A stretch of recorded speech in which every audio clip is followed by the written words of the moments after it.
I got a question concerning rental cars. If you get a rental car and then you turn around and give someone permission to drive that car, and then say they're in an accident, does that insurance still cover you?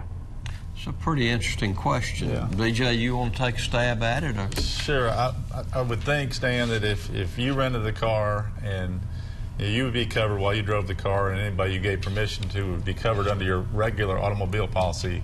But I'm sure the rental car company is going to try to restrict or limit who you authorize to use the vehicle. So whether there would be an issue as to the other person's use or not it would depend on whatever the policy was as to the other insurance. But as to if your car's in the shop, is what I'm getting at, and you're using a rental car because of that, then your insurance will cover that car. You don't have to buy any more insurance. And you're given permission to somebody else will likewise cover that person typically. But there are exceptions to that, and then the rental car, if they say their own coverage might not apply.